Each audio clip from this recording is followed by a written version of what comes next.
Welcome back for another episode of the Beyond Body podcast. I'm your host, Mia Findlay, an eating disorder survivor, advocate, and recovery coach.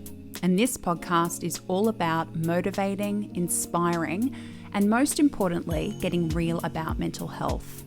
As always, I acknowledge the traditional custodians of the land in which I am seated and recording today, the Gadigal people. I send my respect to all elders and ancestors and any First Nations people listening. Hi everyone and welcome back. As always, so excited to be joined by our wonderful Holly Sunday, one of our Beyond Body coaches. Today we're going to be talking about personality traits. Hers, mine, yours, and how your eating disorder might be using your personality traits against you. Whether you're somebody who skews more perfectionistic, or maybe you know that you tend to have people-pleasing tendencies, or you're a black and white thinker. And very often we can think very negatively about those traits, especially when our eating disorder is effectively using them against us. We can carry a lot of shame and a lot of self-rejection because these traits, which could be used for positive outcomes, have been twisted on us.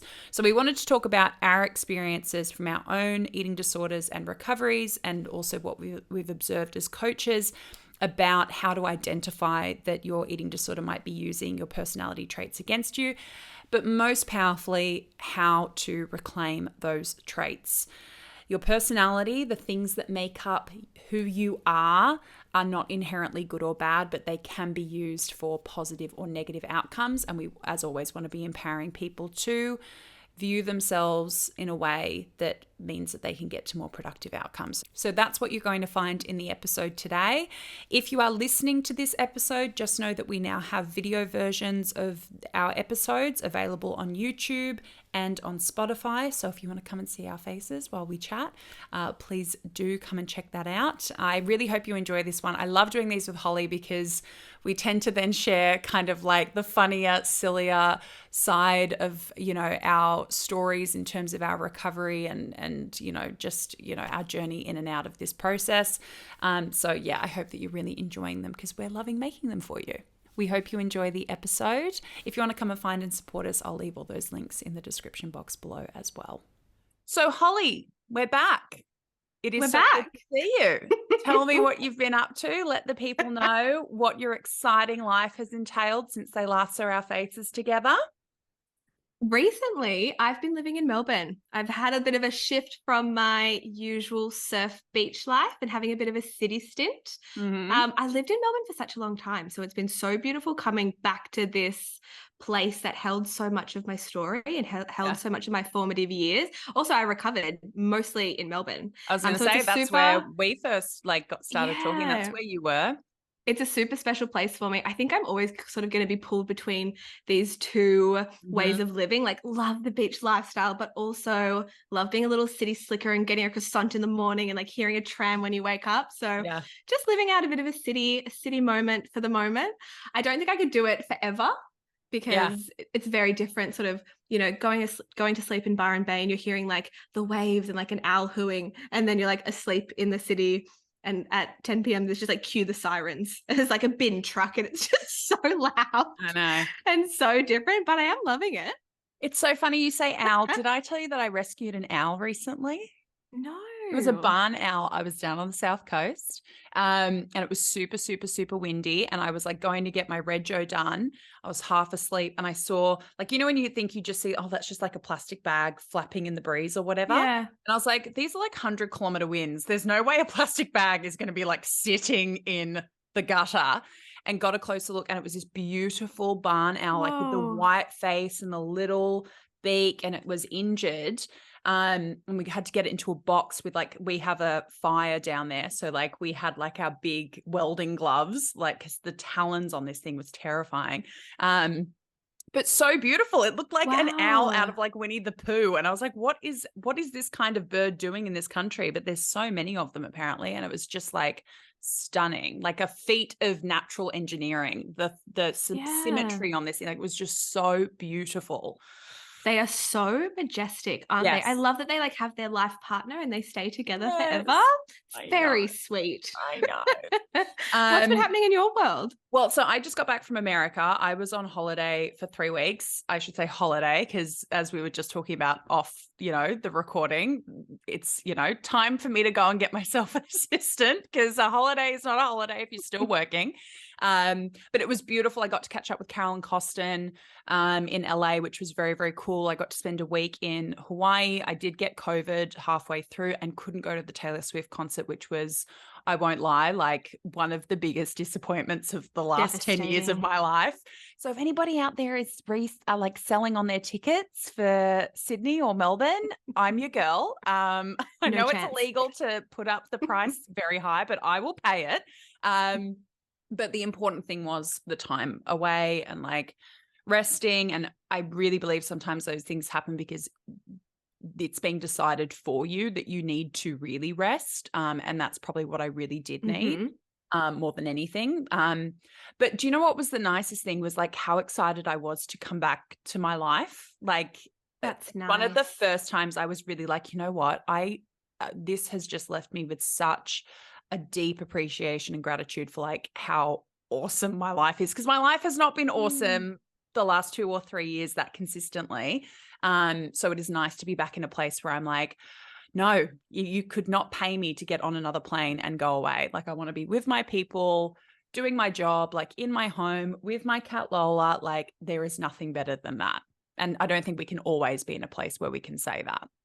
I love that. So even though your holiday didn't necessarily pan out as planned, you still had that like ultimate holiday experience Yeah. of being like, I've done it and Yeah. now I'm ready to reintegrate back into my life. I think that's a Mhm. sign of a good holiday. Exactly. And also like, crafting a life that you don't always want to be on holiday from, right? Yeah. And we're all going to go Yeah. through seasons where that's absolutely the case, where we just want to escape. But I was very, very keen to come back to my life, Mike, and also just deep appreciation for our country as well. We can all get into our Yeah. gripes about what annoys us or, we don't agree with or whatever, but just always such a deep appreciation for just how beautiful and um, fairly easy life is over here compared to a lot of corners of the world. Yeah, I agree with that so much. There's so many places in the world that I want to travel and have traveled to, but there's Mm. always something so beautiful about coming back to Australia and these places that I just have such a sense of belonging in, whether it Mm-hmm. is the beach or it is the city. Mm-hmm. Yeah, absolutely. So today we wanted to talk about something that, again, really resonates with both of us, which is this whole concept, which is very, very detailed in the 8 Keys to Recovery by Carolyn Costin, which is this concept of your personality traits or even some of like your genetic predispositions either being used as assets, things that you can use to your advantage, or they can be liabilities. And we're talking about this more so from the healthy self-use of some of those personality traits you might have versus the eating disorder self-use.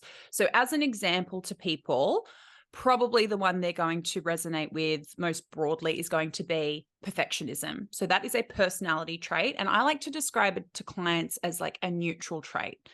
In and of itself, it is a neutral trait. The use of it is either going to be positive or negative. So a negative eating disorder use of perfectionism is going to be very rule-oriented, very rigid, very black and white thinking, good, bad, right, wrong, very, very inflexible. Whereas a healthy self-use of perfectionism might be that you're very detail-oriented, that you do work on being flexible with that perfectionism and not letting it box you into really rigid standards for yourself, that you're very, very outcome focused, that you can get to an outcome. So really looking at those traits as a neutral aspect of who you are as a person, and then being really intentional about how your eating disorder is maybe using it and versus how you can reclaim it and use it for yourself. Do you think that is that kind of your understanding when you are reading through and when we did the training of what the intention was there in sort of the use of that for our work with clients? Totally. So I think this is a really awesome concept to be able to digest because it sort of gives understanding and framework to work with some of the assumptions we've made about ourselves and our nature. Because Yes. I'm the first person to say that I have absolutely put limitations on myself by purely assuming that, some of my traits and characteristics are rock solid.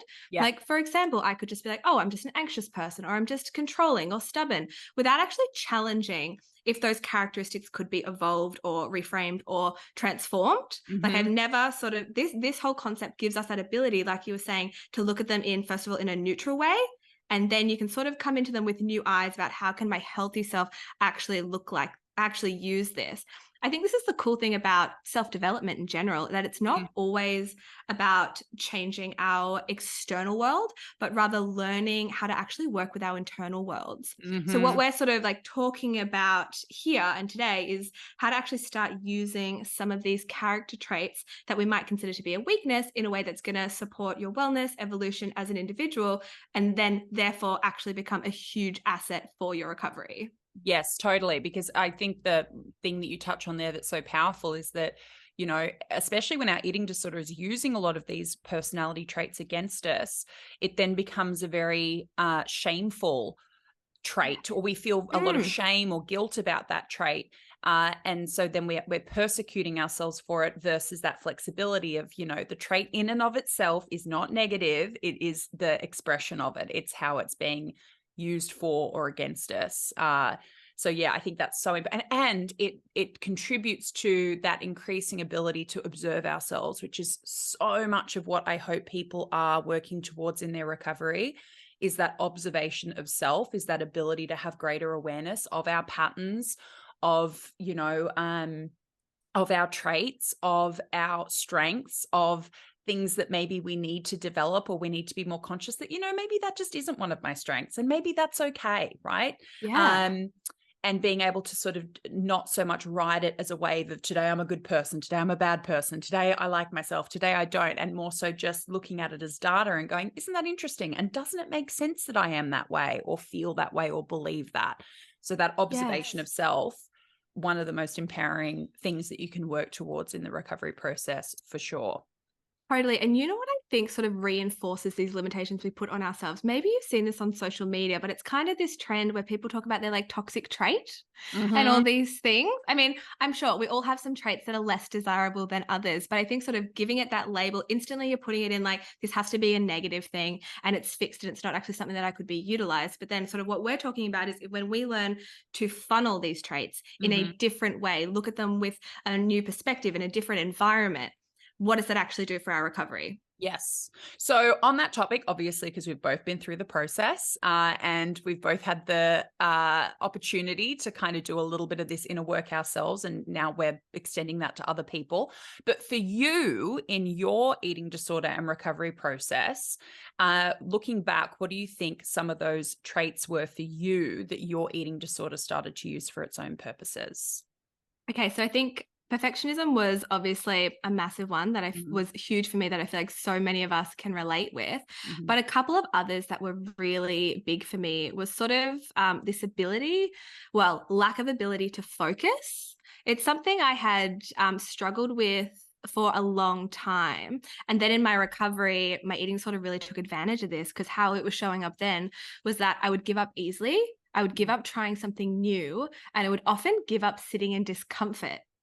So these were all sort of the ways that the eating disorder was like, this is perfect. I can absolutely manipulate this area of yourself that you haven't evolved to serve me. So I think when we're talking about this stuff, there's sort of it's good to think about how can you manage the trait as it is when it sort of is in that liability form, and then also how can we sort of shift it so it becomes an asset. And another thing as well is that some of these things that we perceive to be negative are actually going to be the reason that we have to figure out new skills and new tools to use, can sort of guide us to these new areas of learning that maybe we wouldn't have previously been open to if we didn't actually have the necessity for it, which was Mm-hmm. very much the case for me with my lack of focus. So instead of, consistently being frustrated that I just couldn't do the thing that I wanted to do, I learned how to manage this part of myself by leaning into grounding practices. Mm. So here I slowly began working on developing a meditation practice, and slowly began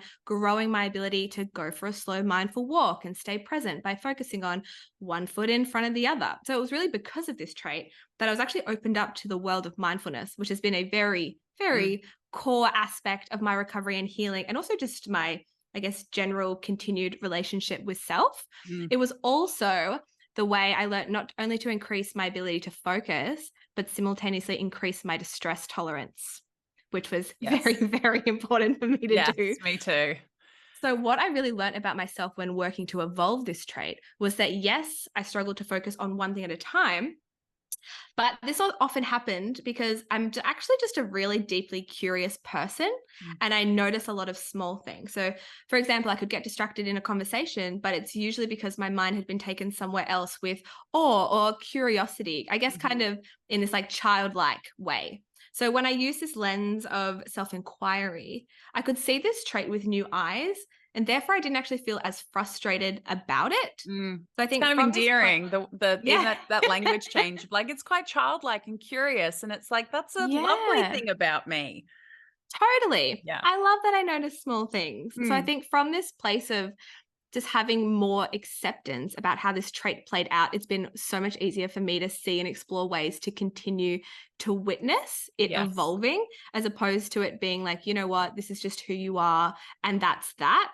I think when we're doing this work, what's also so important is learning how to make these perspective shifts.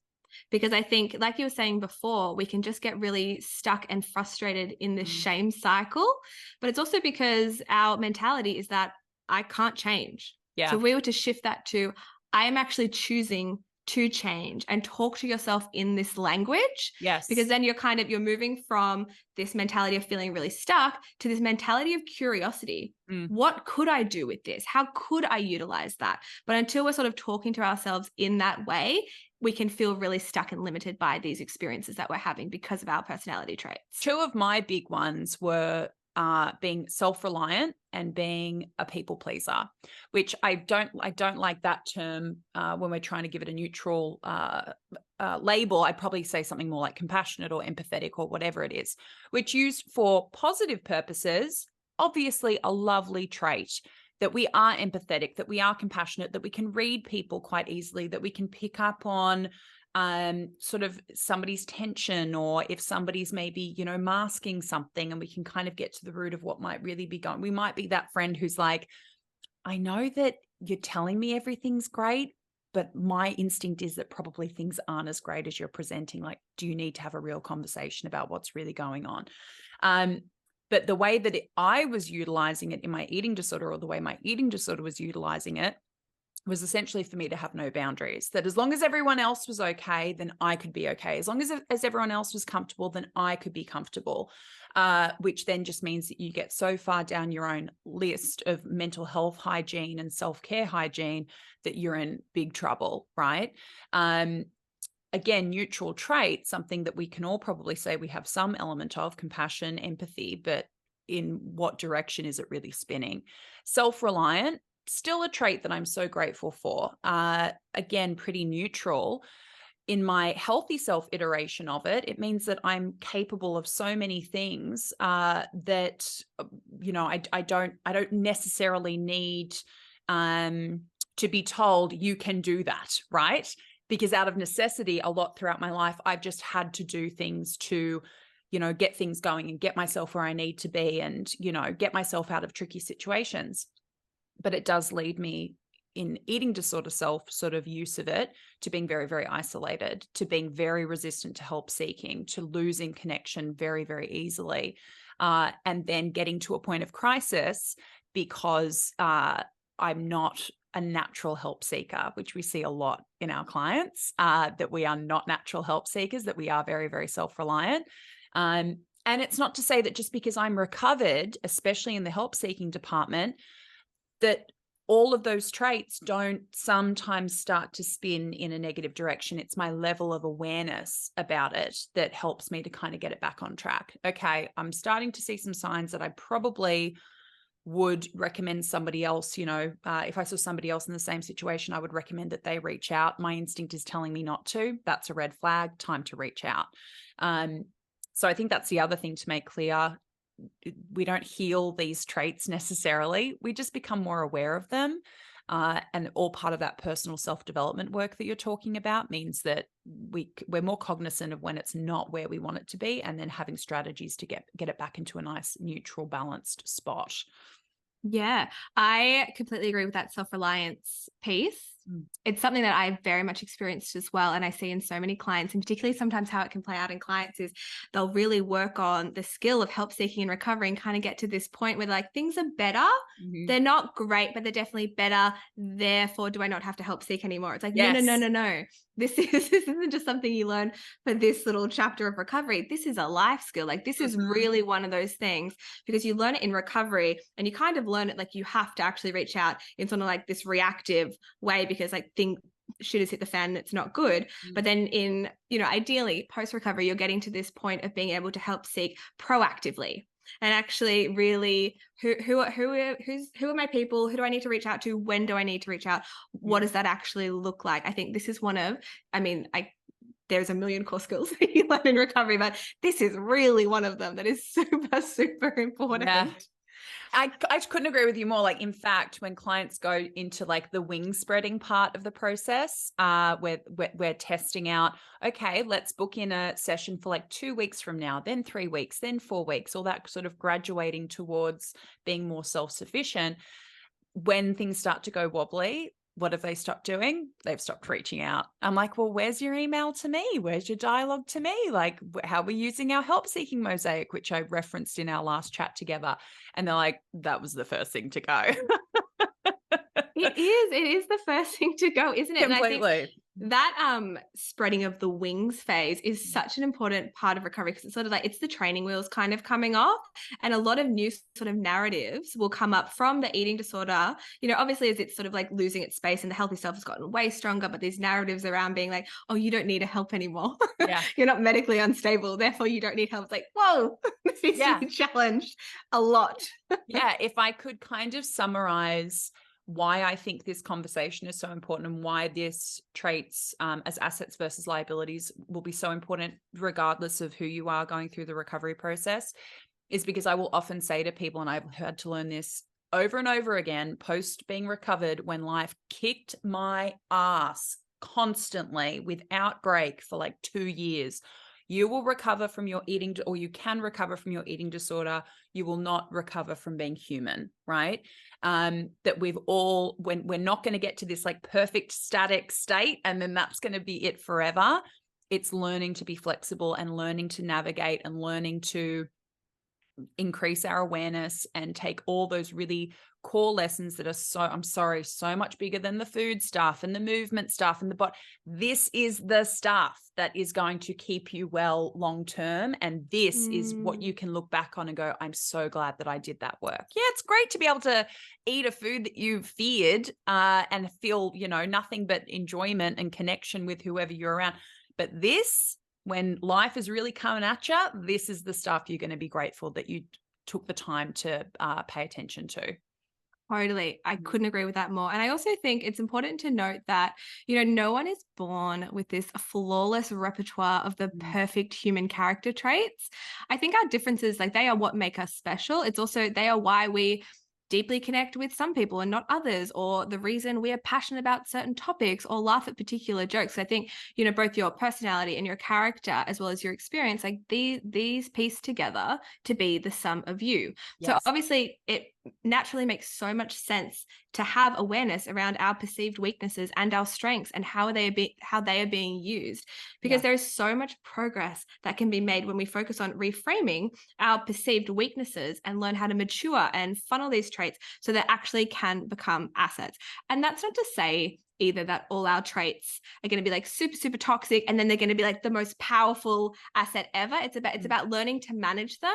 And then also, like we were saying, have that perspective shift to be able to look at them in a different light and then maybe use them differently. There's a couple of others that I had that I feel like were huge in my recovery, but are also probably some of my greatest assets now. I mean, maybe the first one is. So something that has always been really big for me in life, even sort of before my eating disorder years, was that I have just forever been such a deeply emotional, highly sensitive, little marshmallow. Me too. I think it's not uncommon for me to be teary. Like this is a common emotion Happy, of mine. sad, excited, Seriously, nostalgic, frustrated, content. everything. Like, I'm the same. I'm the same. Yeah. And I used to get really embarrassed about how emotional I get because it kind of became a bit of a thing. It'd be like, and yep, cue Holly is crying. I just would feel so many emotions really quickly with a lot of intensity. And before I knew how to work with this trait, with my nature of just being really sensitive, I developed this belief that I couldn't handle my emotions because everything just made me cry or left me feeling really emotionally rattled. So, because this had been how I was for as long as I could remember, that I had this belief that I was just weak because my emotions would come like a storm and I would just feel like I needed to react or avoid or numb them. And this was obviously a negative thing when my eating disorder got hold of it because really how my nervous system learned to manage this, the consistency of these heightened emotions that I was so embarrassed about was through eating disorder behaviors. Yeah. So that was really how I learned to regulate the emotions with the eating disorder behaviors. So the perspective shift that I really needed to have here was from one of fear to this one of curiosity. And that looked like, what would happen if I learned to actually stay with these emotions? What if I learned to stay with them and not just bolt as fast as I possibly could in the other direction from them? What if I actually learned to handle them? But my limited belief that I couldn't handle them was stopping me from even trying. So how I sort of worked with this tendency to be overly emotional was through a few ways. But first of all, practicing not taking things so personally, working on getting better at feedback, practicing effective communication, what that actually was, and actually spending time intentionally cultivating supportive environments where I felt safe to express and process emotions in a healthy way. Yes.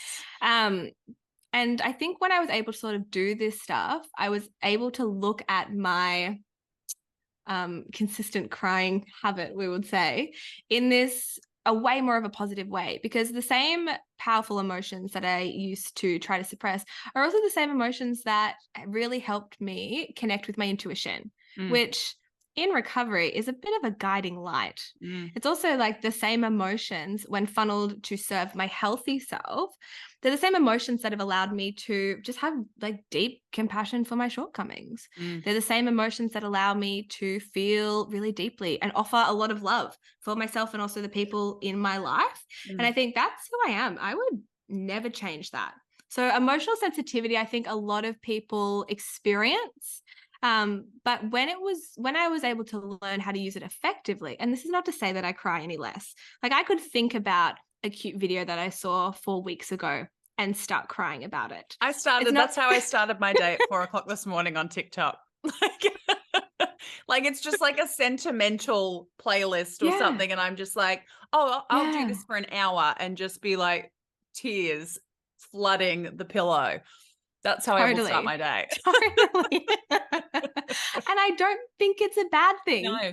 I like having big feelings because I think they also can sort of fuel positive aspects in other areas of my life, like creativity or romance. There's definitely been times in my life like where it's like, say I've been going through something hard, whether it's like heartbreak or something else, and I have been my most creative version of myself. Yes. Even to the point where like I've moved through the heartbreak and I almost miss it because I was like, damn, I was really creative. I was producing some great stuff. I'm the same. Like ever since I was little, I love soundtracks. I love listening to soundtracks like Hans Zimmer and, these beautiful composers, right? For movies. Yeah. And like, I'm dating myself in a big way, but like with our Walkmans and like our Discmans before the age of the iPod, like I used to listen to soundtracks like walking along the beach and like having big main character energy. Oh my God, this is so me. I'm like emotionally processing and crying and like listening to Both Sides Now by Joni Mitchell at 14 and having no real concept of like the depth of those lyrics and being like, I'm, under the Tuscan sun level, main character right now. And I still do that. Because I feel like because of that I'm the same, highly emotional, very sentimental, very, very sentimental. Like I'd be talking to Josie about something from when we were like 5 or 6 and in tears, and she'd be like, yep, that happened. And I'd be like, yeah, but do you remember? And I mean, that means we've known each other for 30 years. And that's just so, and she was like, that's just a memory. Like, that's just something that happened. But my attachment to it is, it always just feels very big and very, yeah, almost like cinematic. Like I can sit on a plane and listen to a song and be like, I'm just really in this moment and I'm so grateful for this. Or, you know, it reminds me of a moment with my dad or whatever, like deeply, deeply sentimental and sensitive, but very creative as well. Like I love to write. Obviously, so much of, you know, occasionally I'll make videos that are a little bit of storytelling with music in the background and something that I've written. And that feels like such a healthy use of, you know, those big sentimental creative strands that run through my whole personality. Because I feel like I get to live life in a big way, you know, even with the most tiny, insignificant things. I don't need big, flashy stuff because I feel like I can draw so much joy and so much out of like just these tiny little experiences that are just sitting on a bus to somebody else. And to me, it's Totally. like, oh, Hans It's Zimmer it. is like, That was my moment. That was my moment. yeah. I am so like this as well. I think people often describe me like I just romanticize my life. Yes. Like I absolutely romanticize my life in the biggest way ever. Like for example, I'm in this beautiful suburb right now in Melbourne called Northcote, and I used to live here. I met my best friend in Northcote. We lived in the share house, so like obviously super sentimental. And I just went for a walk this morning and like picked this jasmine and sent a photo of it to her and be like, this was the smell of this our early 20s, and she's like, yep. Yeah, exactly. I'm exactly the same. Like even like this morning I had to go up and pick up something from the post office. And I got myself a coffee and I did and I saw some peonies for sale and I paid an absolutely criminal amount of money for them because they're peonies and they're not really, you know, that common here in Australia. But again, it was like I'm going to turn this morning into something just beautiful. Like it's a sunny day. It's that crisp, beautiful winter morning. And yeah, just looking for those little moments that could just be nothing and turning them into an average day can become magical very, very quickly if you can tap into that just raw emotion. Yeah, because I think, you know, when we reflect on our lives, it's actually not often the big things that we're going to remember. It's actually the moments between the big things and how you showed up for them. And they're going to be the things you actually remember. Yes. And I don't know if you had this experience because this kind of speaks to what you were talking about before with like, how did eating disorder use it? Like, how'd you reclaim it? How does it show up now? I didn't have those beautiful, magical moments all the time that I was sick because I was so numb. I was so in my head. I was so not plugged into, you know, what was around me or who was around me or just these little magical moments. And that was one of the indicators to me actually that I was getting better, was that I was able to have those big emotions again. And I was able to have those silly little like cinematic movie moments on a bus or on the train or whatever. I was like, oh, this is what I used to be like. I used to be able to celebrate these little moments and, you know, tap into that sentimentality and tap into those feelings and not shame or judge myself for them. But I remember those were really the moments where I was like, oh, this is working. I'm getting better. Not because I was eating a food I hadn't eaten or I wasn't using behaviors for a certain period of time. It was like, oh, I'm like coming back to those traits, those things about myself that I used to enjoy and used to make life worth living. They're like back on the horizon again. And I bet there was probably some tears around some of those little moments. On the train, like full on crying. I'm the person people will come up to me and be like, are you okay? And I'll be like, I'm having a moment. Sometimes. This kind of in a few ways sort of feeds in to another trait I'd like to talk about in kind of like an interesting way. So talking about this one feels a little bit sticky for me because you know how you were saying before, we recover from an eating disorder, we don't recover from being human. Yes. And I feel like this is definitely a theme of current work for me. Sure. I think it's great for us to share our experiences, you know, that we've learned and have had time to process and digest and reflect. But I also think there's a lot of value for us sort of sharing from a place of current relevance. Yes. So this trait is impulsivity. So obviously when I had my eating disorder, this would show up in a food sense because I could be really impulsive with food. And this would obviously happen after, off the back of probably a phase of restriction, and then it just swing into the old pendulum swing. Yeah. So how I learned to really move through this aspect in my eating disorder was through using some of those mindfulness strategies to really help me slow down and create space between the emotion and the reaction. Because the work here was not to change the emotion, but change my response to it. Yes. Which was acting on the impulsivity. Because really, impulsivity on its own is just an urge. Yes. So this space really gave me the autonomy to make the next choice. It gave me the space to connect with my healthy self and then use that to make the next decision. And how this sort of shows up in my life now is that I'm just so impulsive with money. I mean, I could sit here and I could say, I would love to sit here and say, I'm a minimalist and I don't buy into consumer culture and I don't buy a gimmick, huge lies. Completely factually incorrect. Yeah. I guess an example of this, of like how impulsive I can be with money. I'm like starting to tell this story and instantly regretting it. If this you can always email me afterwards and tell me to take it out. I'm relying on an edit. So it wasn't that long ago, but I had gone out, it was actually my birthday, last birthday, and I'd gone out with a few friends and we were just sitting around a table and the conversation was pets. And I just really wanted a pet, but was living on this property and was not in a place of my life to get a dog. Anyway, so with 3 minutes consideration, I look on Gumtree and someone was selling a peacock and I've bought the peacock. And I thought about it for no time at all. Is this a dog called Peacock or it's an actual peacock? No, it's a peacock. Just like the bird, a peacock. I thought it'd be the coolest pet. Like a bird sounded like it'd be a great idea. It wasn't a cat. Yourself with like it on a leash and you're like walking it around. Like what are you going to do with the peacock? If we just like come back to me romanticizing my life, I just imagine it all makes sense. Yep. It would have its feathers and I'd just be like frolicking in the garden, picking flowers or something. This was the vision for it. Definitely no leashes. Yeah. Anyway, so the next morning I'm looking at my phone being like, you've bought a peacock on Gumtree. It's in Lismore. You have to go pick it up. I was like, I cannot tell my mum about this. She will be furious. Well, I think if you follow through, she's going to figure it out eventually.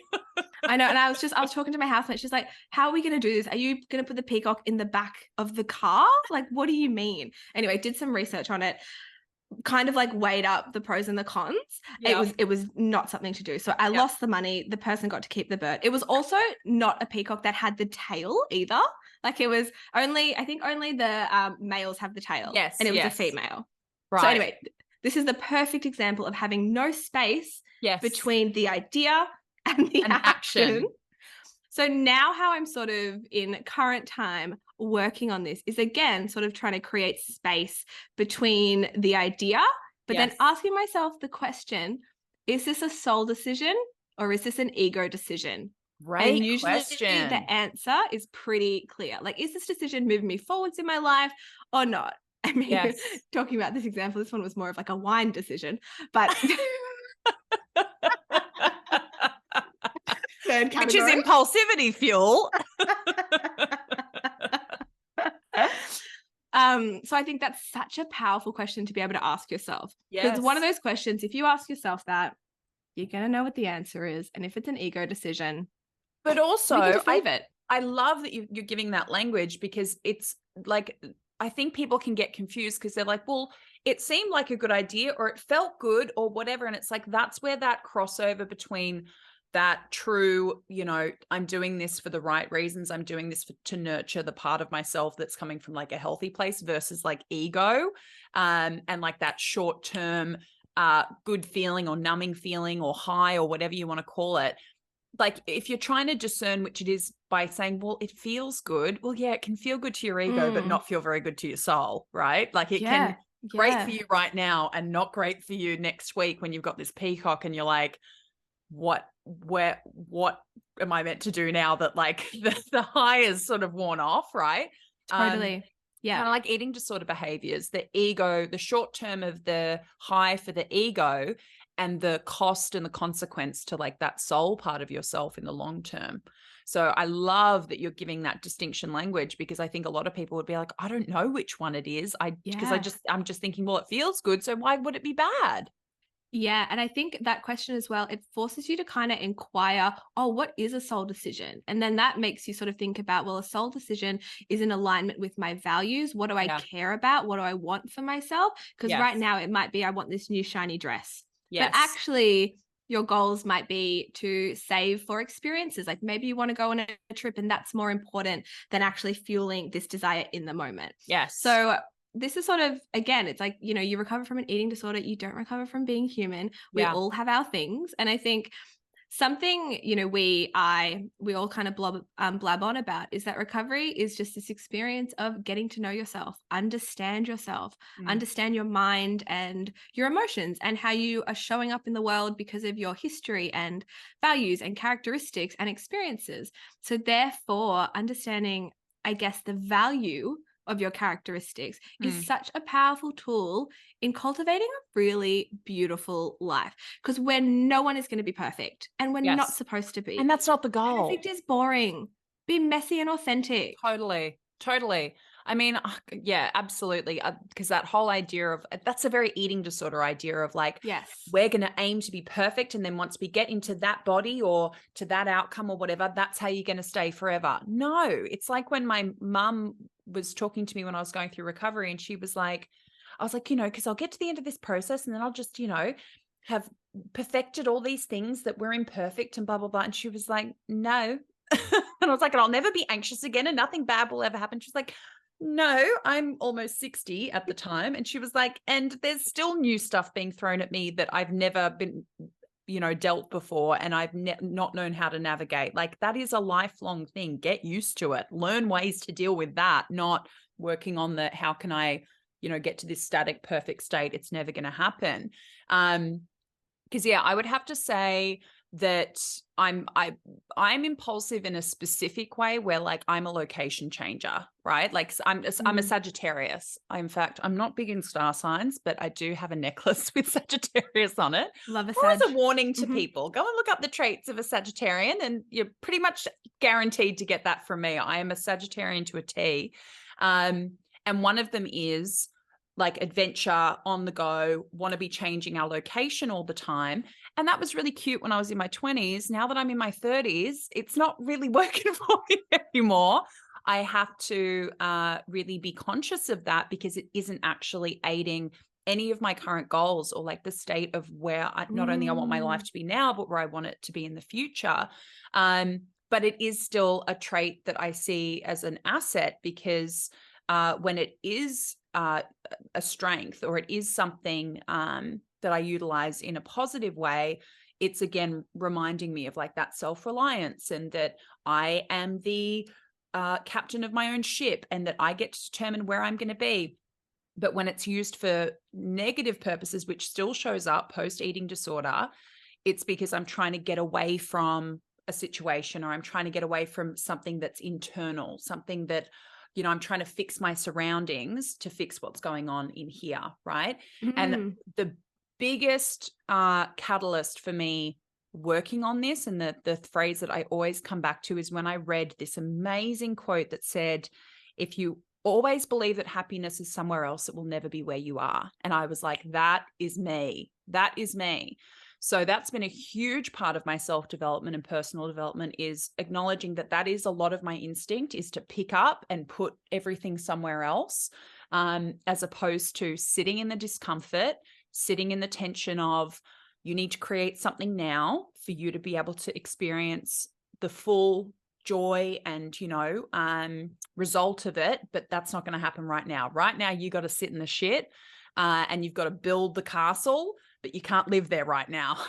Yes.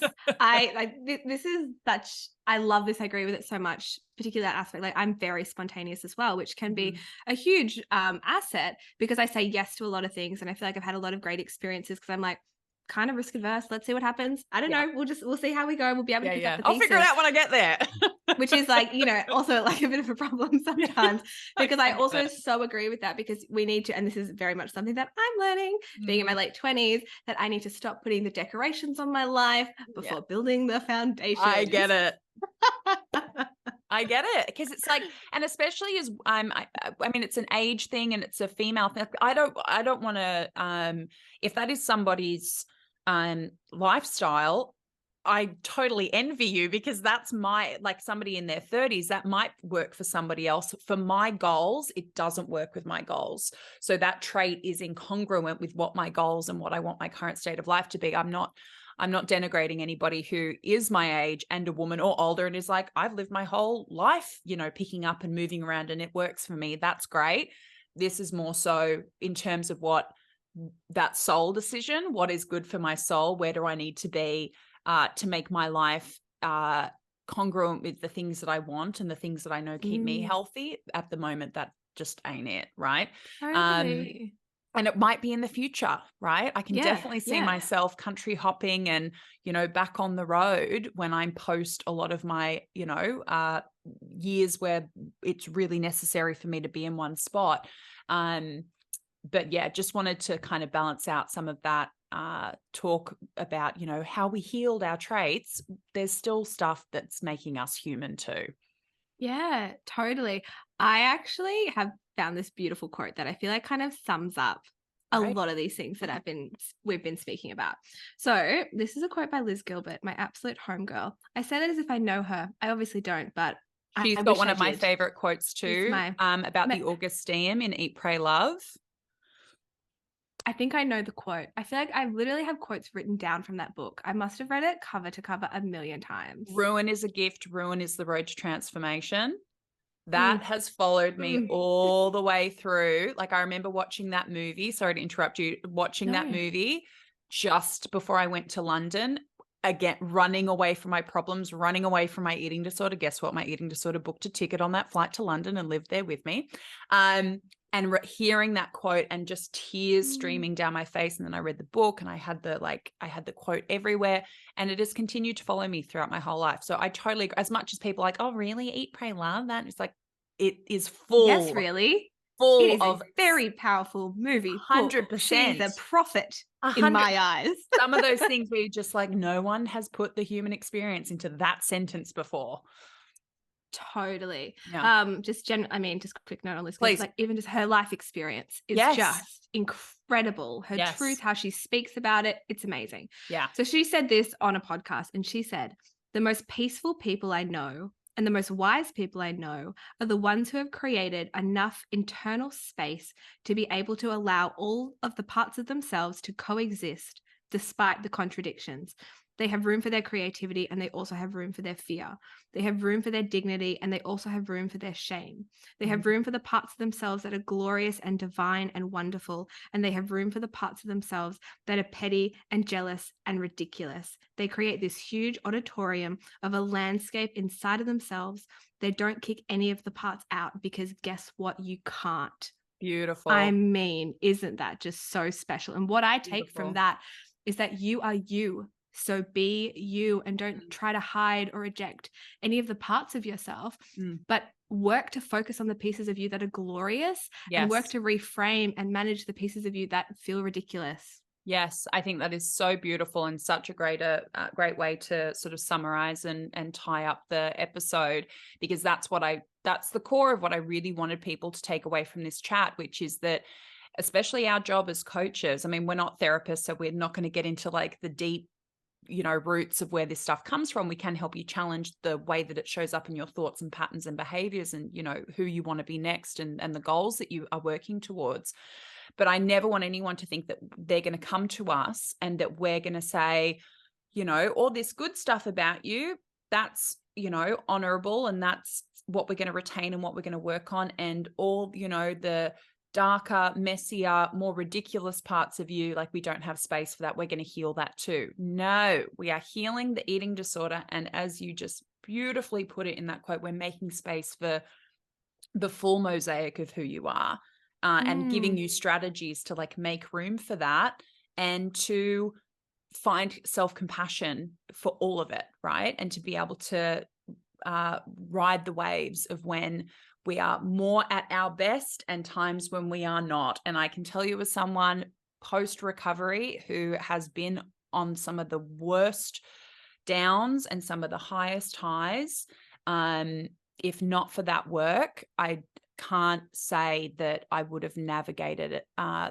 those trickier parts of my life in the way that I've been able to. Not perfectly, but certainly keeping myself as safe as possible. And that is ultimately the goal, not to be perfect, but to keep ourselves as safe as we can when things aren't great, so that we can be fully present and fully online and fully there for when life is being kinder to us and when it can be wonderful, and when we're listening to Hans Zimmer on our Discman and looking out the window of a bus and crying for no reason, apparently. Oh my God, I love that so much. When you were talking about soundtracks before, all I was thinking in my head, I was like, well, I know what my favorite soundtracks are. Obviously, the Grease soundtrack only gets better, and also the Shrek soundtrack. Yeah. They are the hands down best soundtracks I'm of all listening to time. stuff like the theme to Shawshank Redemption and Castaway with Tom Hanks, or the Green Mile, or like the Harry Potter music. Our preferences are slightly different. I'm here singing like I'm a believer. No. I'm listening to like the background music of like the most emotional scene in a movie, like the piano and the orchestra. That's the kind of like imperfect we're talking about on my end of things. I love it. Imperfect, perfect. Right? Thank you as always. I love doing these chats with you. I know that people get so much out of them. I love that we get outside of the box and share so much of ourselves, and you are always so generous in that regard, for sure. So all of our links will be below. We will have an announcement about the Beyond Body Retreat March or April 2024 dates soon. There are just some pending things that we'll need to get sorted before we can announce that. But if you would like to join our waitlist in the meantime, please do. All those links will be below as well. Anything else that you want to mention business-wise, or anything else that I can? No, that's it. leave in? I love this conversation. It's such an important thing to go into and really be able to understand and grasp. And I hope that we have given people a bit of understanding about how they can navigate some of these trickier pieces of ourselves. Yeah. Always reminding people recovery is not just food. It is not just body. Please get the most out of this process as you possibly can. And this is one of those areas to potentially explore. So thank you. And Thank you. we'll be back soon, I'm sure. Talk to you soon.